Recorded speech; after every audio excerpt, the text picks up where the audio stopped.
Hey guys, welcome to another episode of Rebuild It. This week we'll continue on with the teardown of this 2019 Duramax. And I'd like to get it all the way down and all the damaged stuff is off of it by the end of this video. So we'll see if that's a possibility. Let's get started.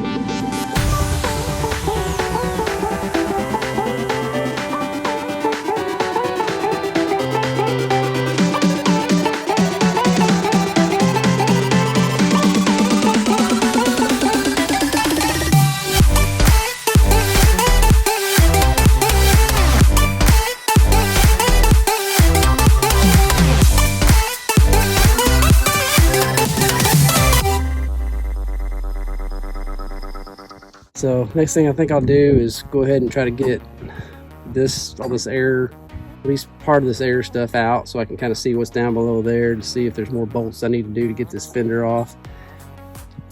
And then we'll work on trying to get that radiator support out of there.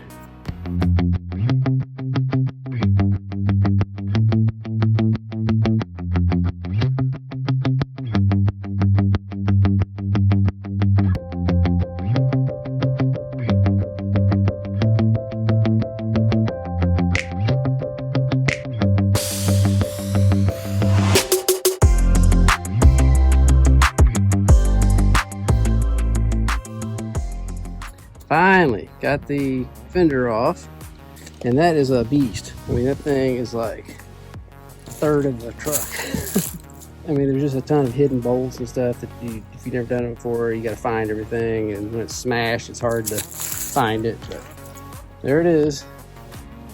And so that lets us see more how this works back here.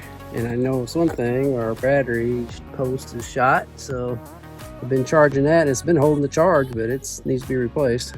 And it looks like the battery tray and all that section is good.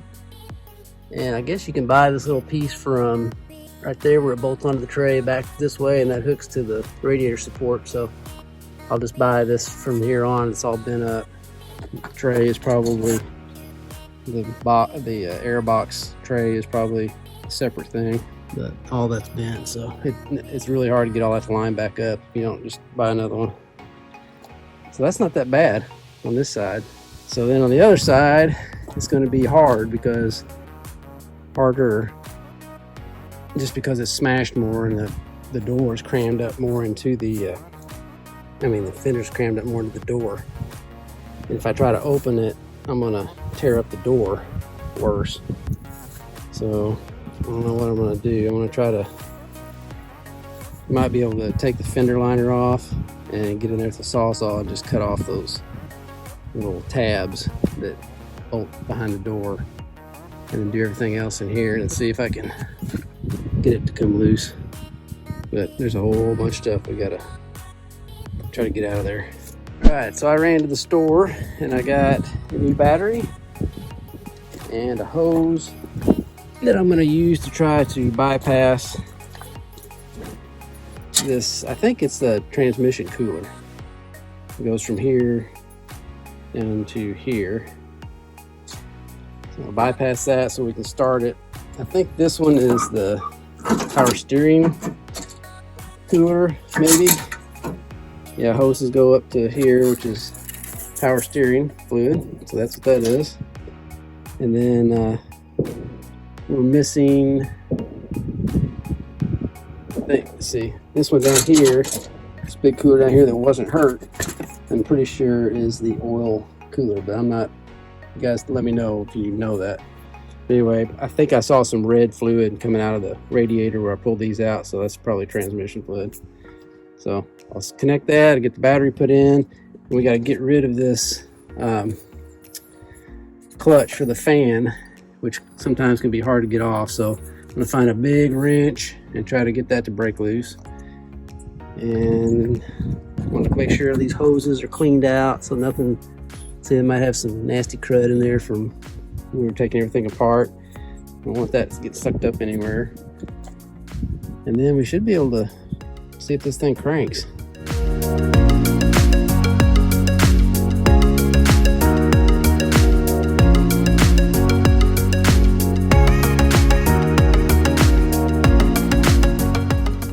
All right, right, so I finally got that bent enough there where I can get the door open and get to these bolts on the inside. Right there, so now I can get those off and get this thing shut back, and then it'll be back to trying to get the hard ones out underneath the battery. Well, it is the next day. Man, that just wears you out, beating and banging and twisting and pulling, trying to get all this stuff out. There's the giant pile. Ooh. I'm telling you, and it cuts your hands up. I've done this before, but man, these trucks are just so heavy duty. My hands are just ripped to shreds. I heard this new invention, it's called gloves, so I'm gonna try that today. So the first thing I want to start with is this clutch, because we really want to get this thing started today if possible, and that thing would spin all over the place when we try to start it. So I've seen all sorts of different ways that people say to try to get those off.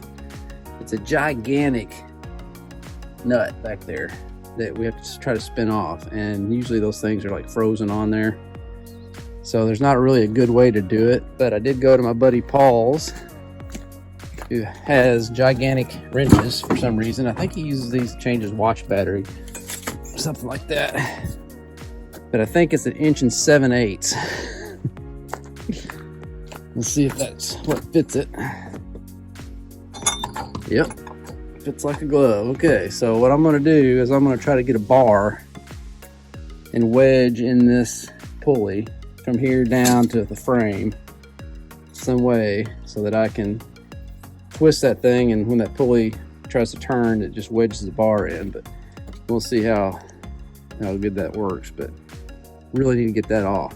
Okay, I've tried everything I can on bars, and there's just nothing that's working right to get that enough power. It just wants to bend the bars.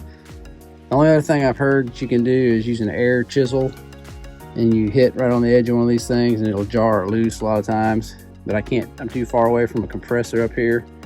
So I just took all the wires off of that, and it can spin now without tearing anything up, so that won't keep us from starting it, at least till we can get it down to the shop, and then we can use an air hammer. Hopefully we can get it to break loose. So here's the bar. Nothing can keep us from starting it, I don't think, right now, because I've got this hose hooked up, and I got to put the battery on.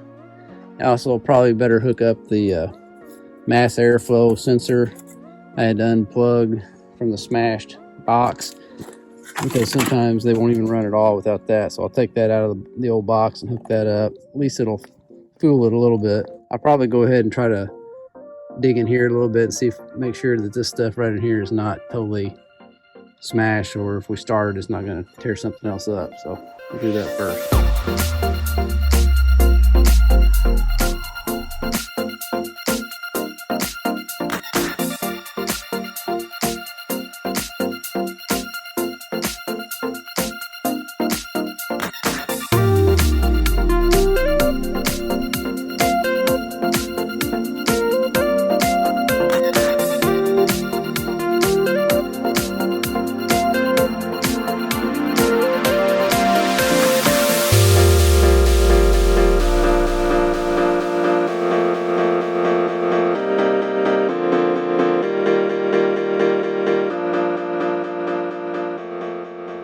Okay, finally the fender is off.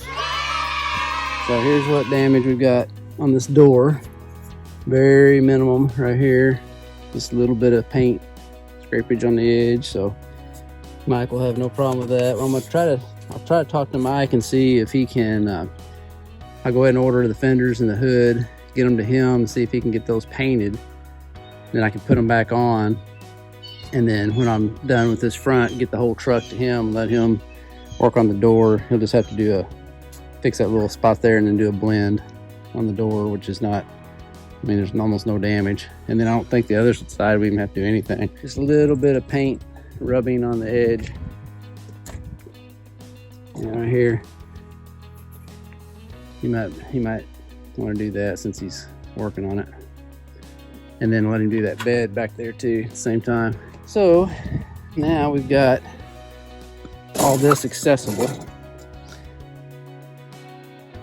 And I've already got this box right here ordered, which I figured would be smashed, and it's cracked. So I'll have to take all the electronic stuff out of that, put it in the new box when it comes in.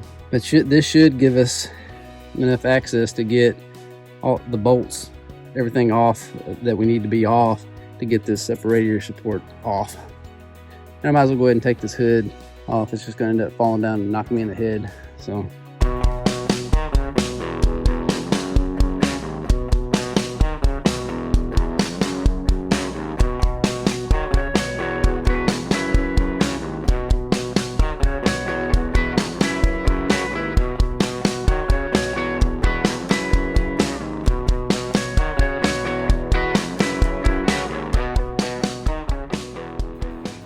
okay, I think I've got everything ready to try to start this thing. Both batteries are in there, connected. Got my airflow sensor connected. Nothing's in the way of the belt. This clutch can spin freely.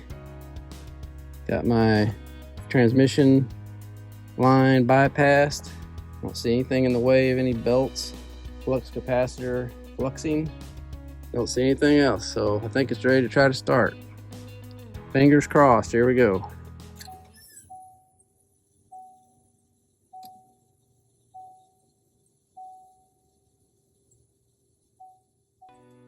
Okay, so we have no crank at all.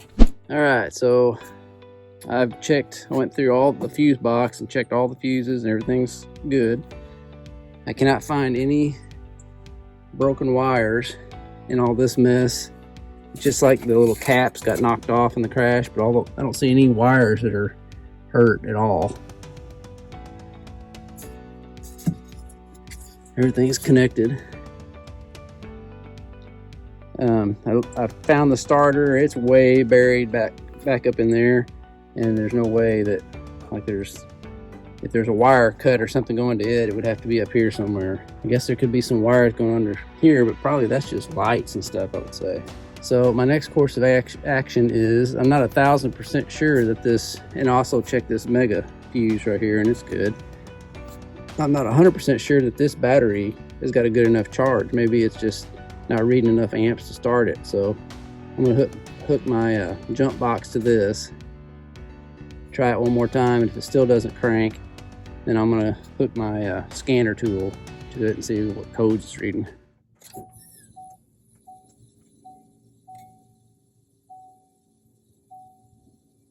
Nothing. All right, so I've had no luck with this thing. Trying to figure out why it won't crank. I've taken it's getting ready to start raining, so I put a tarp over it. I've taken the fuse box out and made sure we had good connections everywhere. Can't find any wires that are broken or anything. So I'm called a buddy that I've got that can do some diagnosing, and he's gonna come over and bring a scan tool. And my scan tool is so old that it won't really talk to this 2019. So hopefully he can have some better luck than I am. All right, so my buddy was here with the scan tool, and it turns out mine is not so old that it wouldn't communicate with it. It's just nothing will communicate with it. So we're getting no communication between a scan tool and the ECM, the engine control module, the BCM, the body control module, or the TCM, the transmission control module. I've checked all the fuses and stuff in there. Everything's good. Got powered all that, powered all the ones on the other side, power to all of these, and when we have the ignition on, we got power. These are the ones that go to the ECM, and they've got all power. So we should have power there, and there could be some kind of issue with my friend thinks there could be some issue with data control stream. These purple wires, these ones that are like braided together that have these little tape things on them, those are data lines, we think. And so it could be some issue somewhere. I have no idea. That's all over my head. So if I can't see it, then I'll have to I have to kind of just let somebody else that has the diagnostic tools handle it. So I'm going to try to get this truck, I think, over to his house to where he's got more stuff to diagnose, and that's going to be fun trying to get it over there. But I think that's my next step. All right, well, I'm waiting on this to get taken somehow to to this shop I was talking about. I'm gonna go ahead and try to get this front bumper off, and probably this radiator support, and just get all the rest of the stuff off that I know is destroyed. And then might even be able to put some of the new stuff in to kind of help pull it all together while it gets transported.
All right, so I'm working away here trying to get some structural stuff back on here so it'll be safe to haul to the other shop. So I've got the radiator support back on loosely. I don't have anything tightened up yet. Trying to get all the wires and stuff routed back where they go. And I'm gonna be working on this battery area here in a second. Get it back where it goes. And that's what I'll just keep doing. Thanks guys for watching this episode of Rebuild It. I hope you enjoyed it. If you did, please give us a thumbs up down below and make sure you're a subscriber.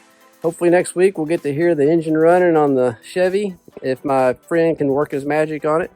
And that would make me a very happy guy. So we'll see you next week. And always remember, don't retire it if you can rebuild it. Thanks so much guys for tuning in and watching this week's episode of Rebuild It. Make sure you subscribe so you don't miss out on any awesome content. Have a good one.